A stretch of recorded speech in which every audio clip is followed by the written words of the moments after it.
नमस्कार, आप देख रहे हैं इंडिया टीवी। आपके साथ मैं हूं मीनाक्षी जोशी। वक्त हो गया है राजधर्म का। मैंने आपसे वादा किया है कि राजधर्म में सिर्फ खबर नहीं होगी बल्कि धर्म निभाया जाएगा, धर्म भ्रम को दूर करने का। क्या नैरेटिव है और क्या फैक्ट है ये बताने का। आज 3 खबरें लेकर मैं आपके सामने हाजिर हूं। पहली खबर, या यूं कहें कि पहला भ्रम, क्या उत्तर प्रदेश के मुख्यमंत्री योगी आदित्यनाथ की कुर्सी जाने वाली है? क्या केशव प्रसाद मौर्य और ब्रजेश पाठक दिल्ली में बैठकर लखनऊ में खेल कर रहे हैं? कौन किसका मोहरा है और कौन चेहरा है, आज इसका फैक्ट चेक होगा। दिल्ली दरबार से क्या समाधान निकलेगा, ये सब आपको बताऊंगी। दूसरी खबर, नीति आयोग से जुड़ी हुई नीति आयोग की बैठक, वो आयोग जिसका काम ही है national institute of transforming India, यानी कि देश को ट्रांसफॉर्म करना टूवर्ड्स डेवलपमेंट। लेकिन नीति आयोग राजनीति का केंद्र बन गई है। राज्यों को जहां अपने विकास में केंद्र के साथ मिलकर सक्रिय भागीदारी निभानी चाहिए, वहां सब अपनी अपनी पॉलिटिक्स खेल रही हैं। क्या ममता बनर्जी का माइक म्यूट कर दिया गया? नैरेटिव क्या है और सच क्या है, ये बताऊंगी। और तीसरा भ्रम जो देश की सेना के खिलाफ फैलाया जा रहा है, अग्निवीर को लेकर तरह तरह की बातें की जा रही है। अब सच क्या है और झूठ क्या है, भ्रम क्या है, फैक्ट क्या है, वो आप जानेंगे। लेकिन सबसे पहले बात उत्तर प्रदेश के मुख्यमंत्री योगी आदित्यनाथ दिल्ली पहुंच चुके हैं। राष्ट्रपति भवन में चल रही नीति आयोग की मीटिंग में वो शामिल हैं।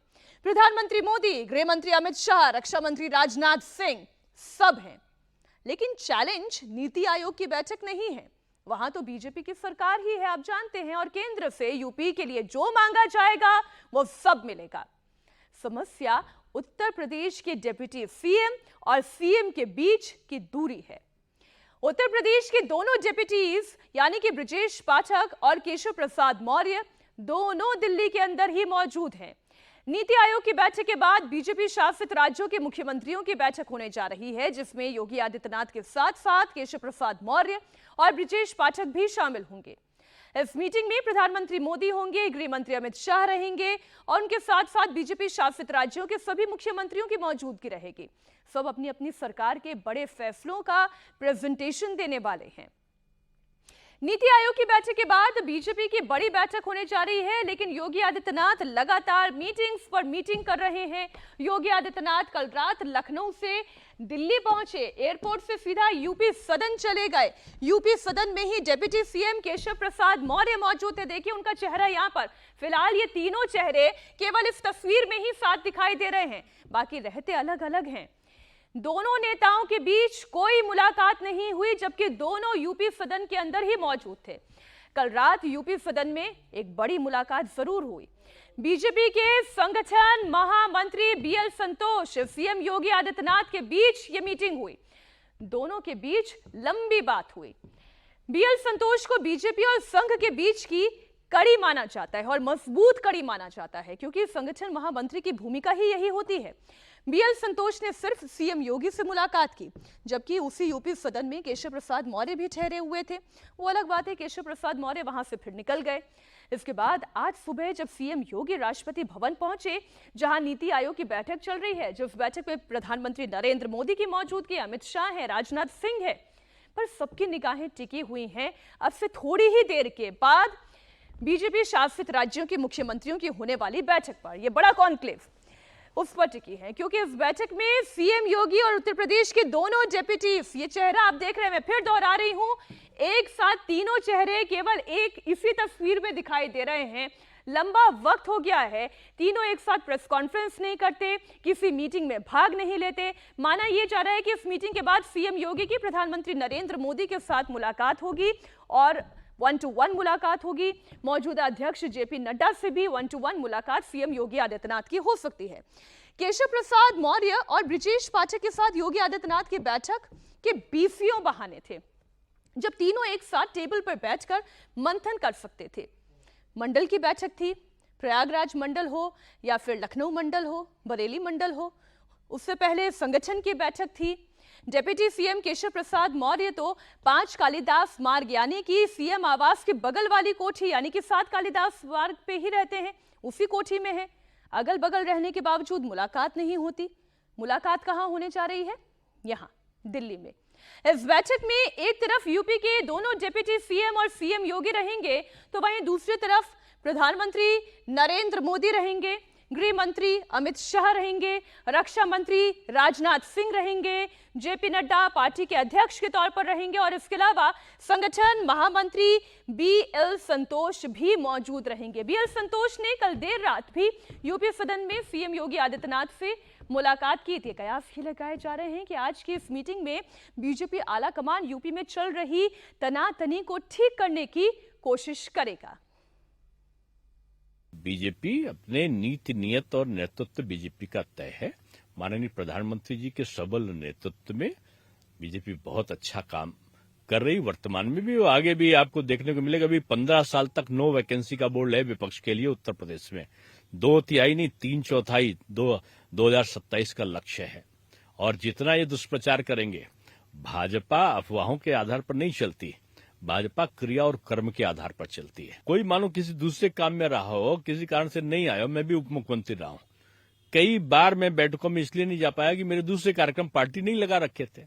हर चीज की प्रचार नहीं होता, कब किसको कहां पर क्या जाना है ये पार्टी का संगठन तय करता है। मार्गदर्शन में केंद्रीय नेतृत्व के अच्छा काम योगी जी की सरकार कर रही है और आने वाले 10-15 वर्षों तक अभी सपा के जो भी सपने हैं, हसीन सपने हैं, वो केवल रात वाले होंगे। सुबह आने पर उनको भाजपा रूपी सरकार ही दिखाई पड़ेगी, वो बिखरते हुए दिखाई पड़ेगी।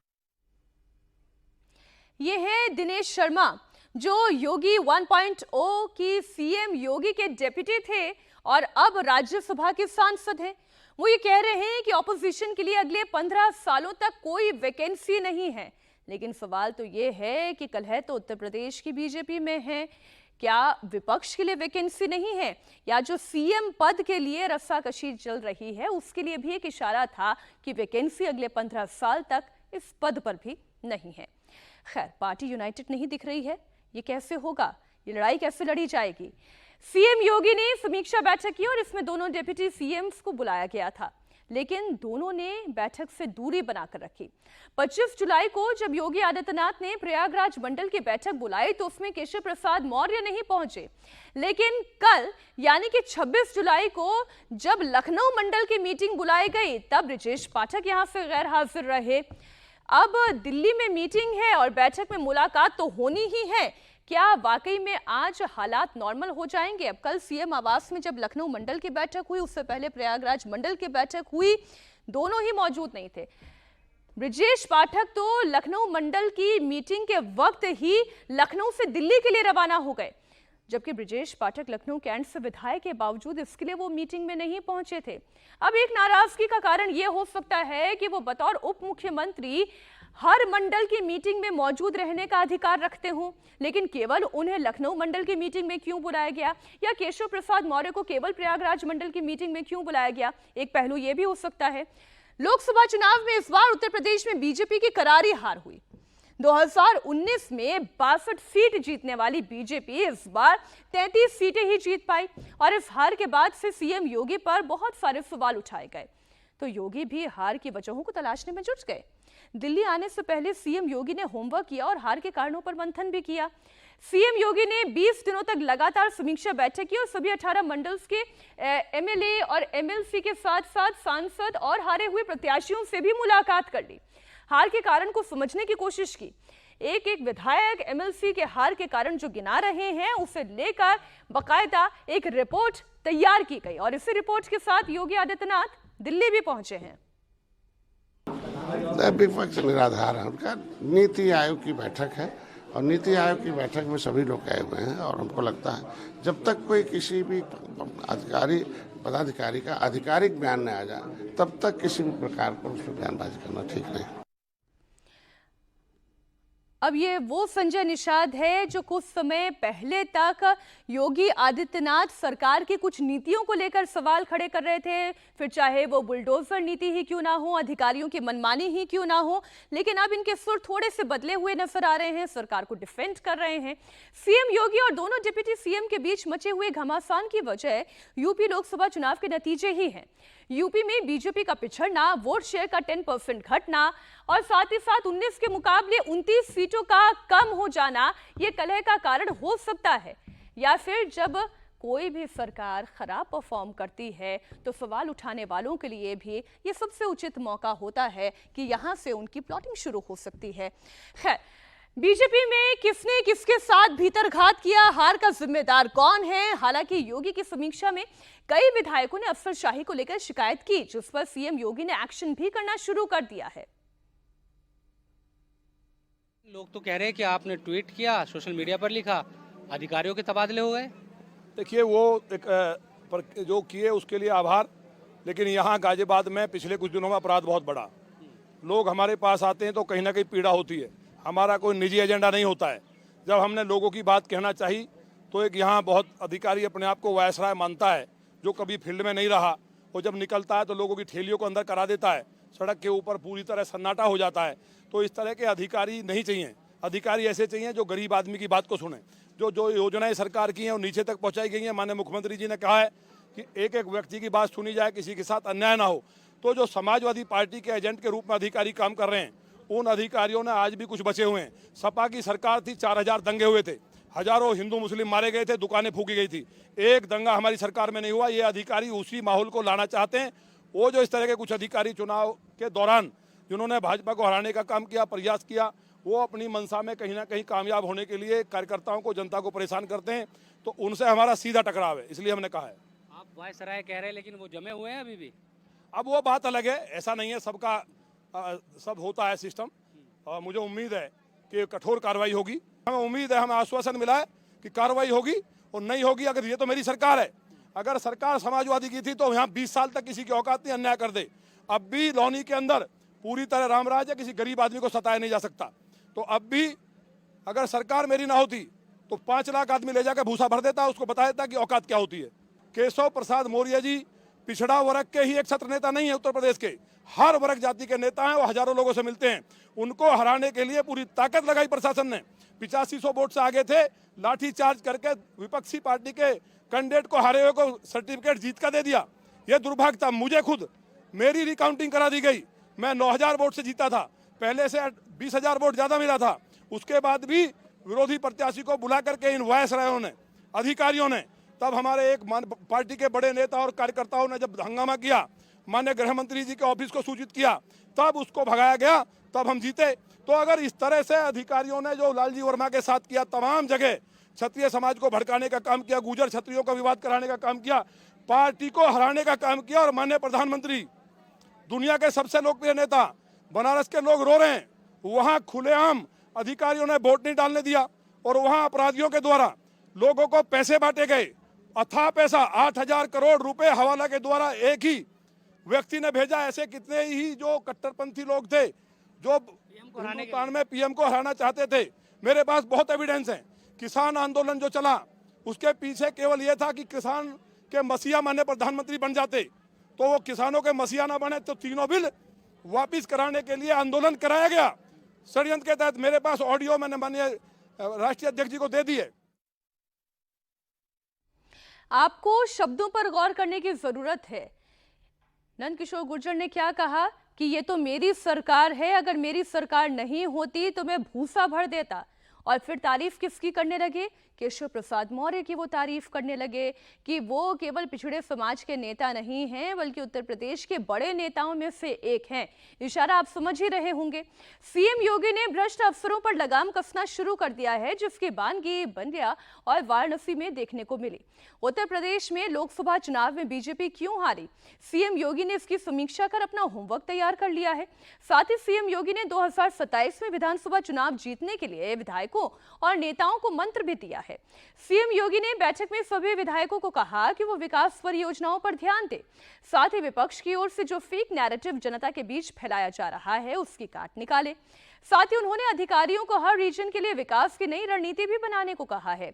इसके अलावा सोशल मीडिया पर प्रेजेंस बढ़ाने की सलाह दी। कहा कि विधायकों और जनप्रतिनिधियों को अपने क्षेत्र की जनता के साथ संवाद बढ़ाना होगा और उनकी समस्याओं का समाधान निकालना होगा। दिल्ली दरबार में आज जो बीजेपी की बैठक हो रही है उसमें माना यह जा रहा है कि दोनों डिप्टी सीएम को हाईकमान की ओर से मैसेज दिया जा सकता है।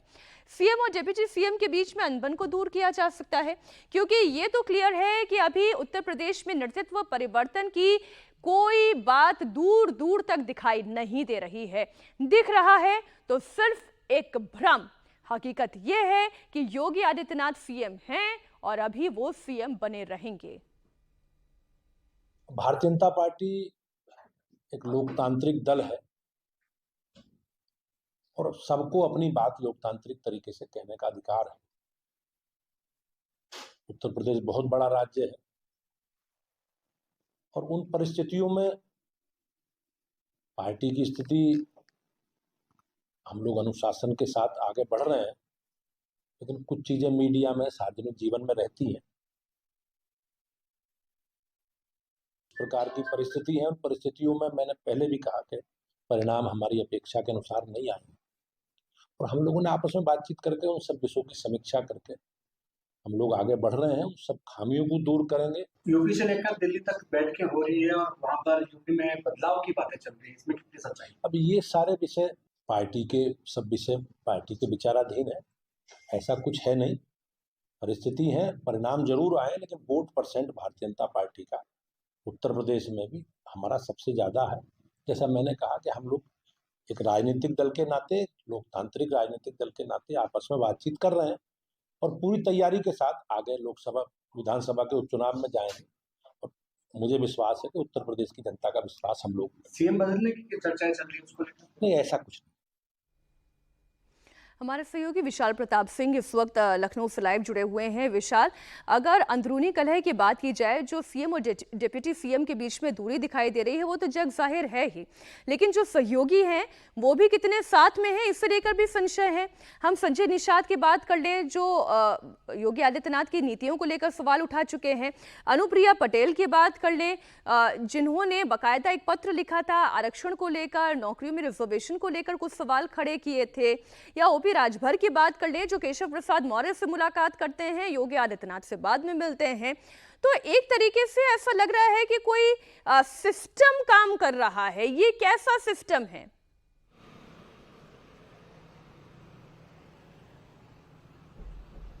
मीनाक्षी, यही वो सवाल है जो उत्तर प्रदेश के भारतीय जनता पार्टी के जो बीजेपी के लीडर्स हैं, विधायक हों, एमएलसी हों, मंत्री हों, उनके मन में भी कौन रहा है कि सभी लीडर, जो टॉप 3 लीडर्स हैं, वो इस समय दिल्ली में गए हैं और जिस सवाल का जवाब उन लोगों को लखनऊ में नहीं मिल पा रहा है, शायद उस सवाल का जवाब दिल्ली में मिलेगा। और जो बीजेपी का कोर लीडर है या कार्यकर्ता है या विधायक है, जो एमएलसी है, जो मौजूदा स्थिति में जो चीजें चल रही हैं उत्तर प्रदेश बीजेपी में, सरकार में, संगठन में, उससे बहुत ज्यादा खुश नहीं है। उसे लगता है कि जब पार्टी के उत्तर प्रदेश के 3 टॉप लीडर दिल्ली में मौजूद होंगे और दिल्ली में केंद्रीय नेतृत्व से मुलाकात होगी, प्रधानमंत्री मोदी से मुलाकात होगी, गृह मंत्री अमित शाह से मुलाकात होगी, राष्ट्रीय अध्यक्ष जेपी नड्डा से मुलाकात होगी, तो कम से कम एक दिशा और दशा मिलेगी भारतीय जनता पार्टी के पूरी टॉप लीडरशिप को उत्तर प्रदेश में। और उसके बाद जो चीजें थोड़ी बहुत खराब दिख रही हैं, चाहे सहयोगियों की आप बात कर लें, जैसा कि भी आपने जिक्र किया, संजय निषाद के जो बयान आए, नसीहत देने वाले, अनुप्रिया पटेल ने जो चिट्ठी लिखी अपने सहयोगी को, दल को ही, तो अपने आप में ये बताता है कि किस तरीके से चीजें उत्तर प्रदेश बीजेपी में, सरकार में ठीक नहीं दिख रही हैं। हालांकि ऑल इज वेल करने की कोशिश कैमरे पे जरूर की जा रही है, लेकिन जैसे ही आप कैमरा हटाइए मीनाक्षी, जो विधायक हैं, मंत्री हैं, उनका दर्द निकल आता है कि अगर ये सब स्थिति जो फिलहाल अभी चल रही है, लेकिन नेतृत्व परिवर्तन पर कोई ये नहीं कह रहा है कि योगी आदित्यनाथ क्या मुख्यमंत्री रहेंगे या नहीं रहेंगे, इसे लेकर कोई संशय है। यूपी के सीएम योगी आदित्यनाथ ही रहेंगे, इसे लेकर कोई संशय नहीं दिखाई दे रहा है। फिर चाहे वो यूपी हो या फिर दिल्ली हो, अब हल क्या निकलता है, समाधान क्या निकलता है, उस पर तो हमारी नजर है ही। बहुत शुक्रिया आपका विशाल, पूरी जानकारी के लिए। दिल्ली में यूपी पर फाइनल बात होगी और दोनों डिप्टी सीएम को हाईकमान से कुछ ना कुछ मैसेज तो पक्का मिलेगा। ये तो अब से करीब 1 घंटे के बाद ही क्लियर हो जाएगा कि मैसेज क्या आया है। लेकिन दिल्ली में आज एक और बड़ी बैठक हुई और इस पर जमकर सियासत हुई। ये बैठक थी नीति आयोग की, जिसमें हुई जमकर राजनीति। बीजेपी शासित राज्यों के मुख्यमंत्री तो शामिल हुए इस मीटिंग में, लेकिन इंडिया अलायंस के मुख्यमंत्रियों ने इस बैठक से किनारा कर लिया। अब जब मैं बोलती हूं इंडिया अलायंस, तो ये मत समझिएगा कि ममता बनर्जी इंडिया अलायंस से कुछ अलग है, खेल यहाँ पर नैरेटिव सेट करने का है और बड़ा नेता कौन, किसकी लाइन ज्यादा लंबी, लड़ाई उस बात की भी। अब कैसे आगे समझाऊंगी। मीटिंग में बीजेपी शासित राज्यों के मुख्यमंत्रियों के अलावा जो सीएम शामिल हुए उसमें पश्चिम बंगाल की मुख्यमंत्री ममता बनर्जी थी, आंध्र प्रदेश के मुख्यमंत्री चंद्रबाबू नायडू थे, नीतीश कुमार की बात करें जेडीयू के नेता, और बिहार के मुख्यमंत्री वो इस बैठक में शामिल नहीं हुए। एकनाथ शिंदे शिवसेना से आते हैं और महाराष्ट्र के मुख्यमंत्री बतौर मुख्यमंत्री वो इस बैठक में शामिल हुए। नीतीश कुमार भले ही ना आए हों लेकिन जेडीयू कोटे से केंद्रीय मंत्री ललन सिंह जरूर इस मीटिंग में शामिल रहे। ममता बनर्जी नीति आयोग की मीटिंग में पहुंची तो जरूर, लेकिन वो बैठक को बीच में ही छोड़कर बाहर निकल आई। हालांकि ये बात उन्होंने पहले कही थी कि मैं जाऊंगी तो जरूर, लेकिन अगर मेरी बात नहीं सुनी गई तो मैं मीटिंग छोड़कर निकल आऊंगी। तो जैसा कि स्क्रिप्ट थी वैसा ही एक्शन भी हुआ। ममता बनर्जी ने नीति आयोग की मीटिंग को बॉयकॉट कर दिया, लेकिन जो आरोप लगाया वो आरोप क्या थे वो आप सुनिए। ममता बनर्जी ने कहा कि उन्हें अंदर बोलने ही नहीं दिया गया। जब वो बोल रही थी, अपने राज्य की वो बात कर रही थी, तो उनका माइक बंद कर दिया गया। ममता बनर्जी ने कहा माइक बंद करके उनका अपमान किया गया, जबकि उनसे पहले एनडीए शासित राज्यों के जो लोग बोल रहे थे उन्हें 10 से 20 मिनट तक अपनी बात कहने का मौका दिया गया। ममता बनर्जी ने केंद्र सरकार पर पक्षपात का आरोप लगाया और कहा कि केंद्र को गैर एनडीए शासित राज्यों से भेदभाव नहीं करना चाहिए। मैं मीटिंग बैठक करके आई इसी के लिए कि जब चंद्रबाबू नायडू जी ने बोला उसको 20 मिनट बोलने दिया। असम का चीफ मिनिस्टर बोला, मैंने देखा गोवा का चीफ मिनिस्टर बोला, मैंने देखा छत्तीसगढ़ का चीफ मिनिस्टर बोला, वो लोगों के 10 मिनट 12 मिनट बोलने दिया। मेरे को बोलने का 5 मिनट होने का नाते स्टॉप कर दिया। ऐसे this is unfair. Only one from opposition side, only I am presenting here. I am attending this meeting because of the greater interest. मैं बोलने चाहते थे आउटराबाद, लेकिन मेरे को बोलने के लिए वो 5 मिनट में स्टॉप कर दिया।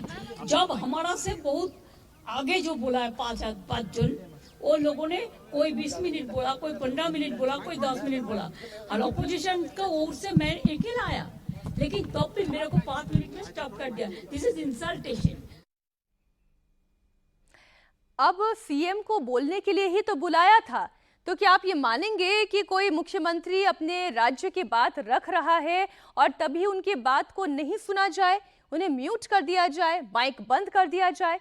ममता बनर्जी ने मीटिंग से पहले ही कहा था कि वो बंगाल की प्रॉब्लम्स और जरूरतों को रखेंगी और अगर उनकी बात सुनी गई तो ठीक, नहीं तो वो मीटिंग बीच में ही छोड़कर बाहर निकल जाएंगी। ऐसा ही हुआ भी। ममता बनर्जी ने केंद्र पर भेदभाव का आरोप लगाते हुए मीटिंग से बीच में ही वॉकआउट कर दिया। मैंने बोला इसको आपको रिव्यू करना चाहिए। उसके बाद में मैंने बोला देखिए मैं हॉट स्टेट के लिए बोल रहा हूँ। जब आप तो डायरेक्शन देता है, काम तो हम करते हैं। एक प्लानिंग कमीशन का जो हम काम करते थे उसको प्लानिंग करता था स्टेट के लिए। ये नीति आयोग को तो कोई फाइनेंशियल पावर नहीं है, वो कैसे करेंगे? उसको फाइनेंशियल पावर दीजिए, नहीं तो प्लानिंग कमीशन को वापस ले आइए। मैं और एक बात बोला, देखिए मेरे स्टेट के लिए भी आपको कहना है कि आप 3 साल से हमारा 100 दिन का काम बंद करके रखा, आप आवास योजना बंद करके रखा, प्रधानमंत्री योजना बंद करके रखा, अब रूरल रोड बंद करके रखा। ऐसे कोई गवर्नमेंट नहीं चलता है। आपको डिस्क्रिमिनेट नहीं करना चाहिए। If you discriminate between your party to other party, then how the country will run. Mamata Banerjee की इस बॉयकॉट वाली पॉलिटिक्स और आरोपों का जवाब देने में सरकार ने बिल्कुल देर नहीं की। सरकार ने ममता बनर्जी के इन आरोपों को पूरी तरह से गलत और झूठा बताया। ममता का माइक बंद नहीं किया गया, उन्हें बोलने का पूरा मौका दिया गया। इनफैक्ट ममता बनर्जी के बोलने की बारी तो लंच के बाद थी, लेकिन उनकी गुजारिश पर उन्हें उससे पहले ही यानी कि 7वें नंबर पर बोलने का मौका दिया गया।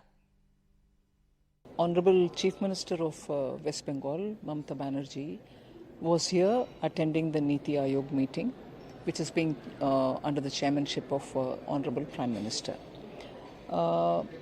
We all heard her, even as she spoke. Every Chief Minister was given an allotted time, and that was displayed on the screen which was present before every table. We could see 2 tables would have a screen before us. and we could see before us the respective chief ministers speaking. So did we watch so many chief ministers speaking, as was Mamata Banerjee ji also speaking. But apparently she is now conveyed to the media, or conveyed through the media, that her mic was put off. That is completely false. Every chief minister was given their due time to speak. But it's unfortunate that the Chief Minister of West Bengal, Mamata Banerjee, has claimed that as switching off her mic, which is not true. Mamata Banerjee तो game कर गई। Mamata Banerjee meeting में आई भी और आरोप भी लगा दिया कि उन्हें सुना नहीं गया, और आने के बाद इसे बॉयकॉट भी कर दिया। चित भी मेरी, पट भी मेरी। अब देखिए, ममता बनर्जी इंडिया ब्लॉक की मेंबर हैं और सीनियर मेंबर है। इंडिया ब्लॉक के मुख्यमंत्रियों के नीति आयोग की मीटिंग का बॉयकॉट पहले ही ये खबर आ चुकी थी। ममता बनर्जी ने दावा किया था कि जेएमएम लीडर और झारखंड के सीएम हेमंत सोरेन इस मीटिंग में आए थे, लेकिन वो नहीं आए। कांग्रेस शासित राज्यों के मुख्यमंत्रियों ने तो पहले ही ऐलान कर दिया था कि वो नहीं आने वाले हैं, जैसे कि सिद्धरमैया कर्नाटक के सीएम नहीं आए, तेलंगाना के सीएम रेवंत रेड्डी वो भी नहीं आए। इसके अलावा सुखविंदर सुक्खू हिमाचल प्रदेश के मुख्यमंत्री वो भी नहीं आए। अब इनके अलावा आम आदमी पार्टी का स्टैंड हो भगवंत मान, वो भी यहाँ नहीं पहुंचे। तमिलनाडु के सीएम एम के स्टालिन हो या पी विजयन लेफ्ट के नेता केरल के मुख्यमंत्री हो, वो भी इस मीटिंग में शामिल नहीं हुए। कौन आई? सिर्फ अकेली ममता बनर्जी आई। इसका मतलब ये था, उनके केवल एक आ जाने से, अपनी बात को रख देने से इंडिया अलायंस के नेताओं के इतर उनका एक स्टैंड, वो लकीर बड़ी हो सकती थी। ममता बनर्जी अब दावा ये कर रही हैं कि केंद्र से बंगाल को शेयर नहीं मिलता, जबकि उनका दावा ये भी है कि भारी भरकम टैक्स के बावजूद पश्चिम बंगाल को फंड कम मिलता है, फाइनेंशियल मदद नहीं मिलती है। अब इसे लेकर वो एक बार नहीं, कई दफा अपनी बात रख चुकी हैं। ममता बनर्जी कहती हैं कि भारी भरकम टैक्स देते हैं, लेकिन इसके बावजूद बंगाल को केंद्र की तरफ से उनका वाजिब हक नहीं दिया जाता, उनका शेयर नहीं दिया जाता। तो क्या ममता बनर्जी बंगाल की पब्लिक को मिसलीड कर रही हैं? ममता बनर्जी जो दावा करती आ रही हैं, उसकी सच्चाई क्या है? पश्चिम बंगाल के बीजेपी के सीनियर लीडर शुवेंदु अधिकारी ने बकायदा आज सोशल मीडिया पर एक पोस्ट डाला। ममता बनर्जी के एक आरोप का शुवेंदु अधिकारी ने डिटेल में एनालिसिस के साथ ही जवाब भी दिया। सबसे पहले आपको बंगाल में जीएसटी के कलेक्शन की एक डिटेल दिखाती हूं। पश्चिम बंगाल में देश की 7.5% आबादी रहती है, लेकिन जीएसटी कलेक्शन में बंगाल का शेयर सिर्फ 4.11% है। आंकड़ों की अगर बात करें तो फाइनेंशियल ईयर 2023-24 में बंगाल में डोमेस्टिक गुड्स का कलेक्शन 62,613 करोड़ रुपए रहा, जिसमें से केवल 19,267 करोड़ केंद्र के हिस्से में आया। बाकी बंगाल सरकार को, यानी कि ममता बनर्जी की सरकार को दे दिया गया। ये तो जीएसटी कलेक्शन की शेयर की बात हुई। अब मैं आपके सामने पश्चिम बंगाल के डायरेक्ट टैक्स के कलेक्शन के आंकड़े रखती हूं। फाइनेंशियल ईयर 2022-23 में देश भर में डायरेक्ट टैक्स का कलेक्शन कितना हुआ?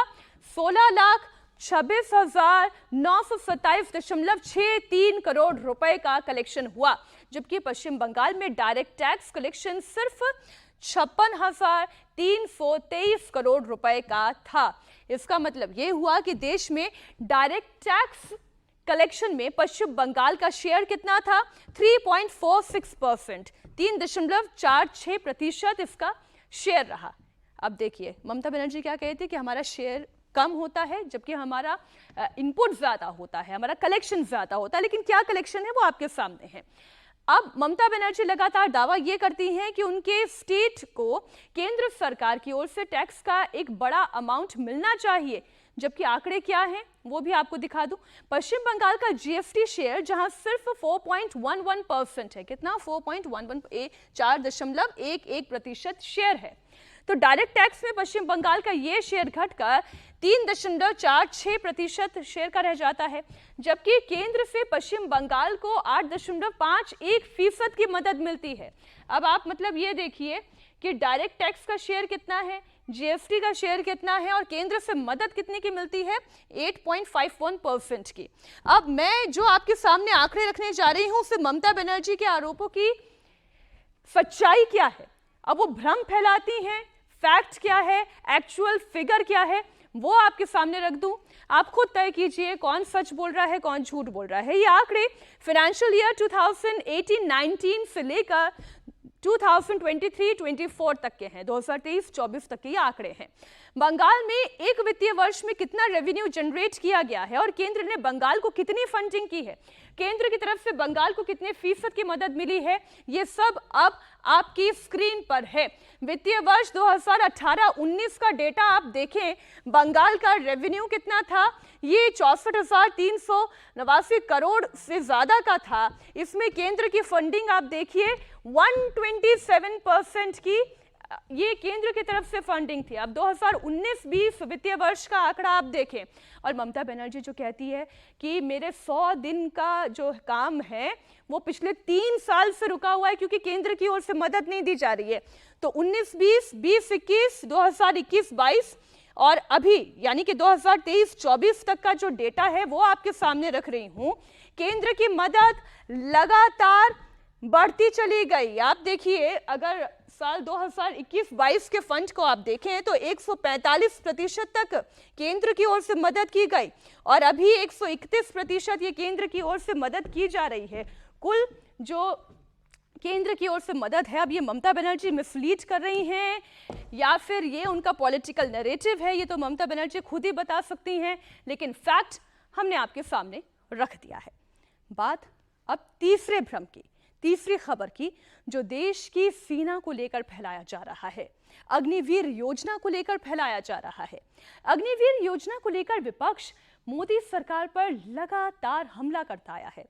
लोकसभा चुनाव में कांग्रेस ने वादा किया था कि अगर सत्ता में आए तो अग्निवीर योजना को बंद कर देंगे, लेकिन करगिल विजय दिवस के मौके पर प्रधानमंत्री नरेंद्र मोदी ने विपक्ष का यह भ्रम दूर किया।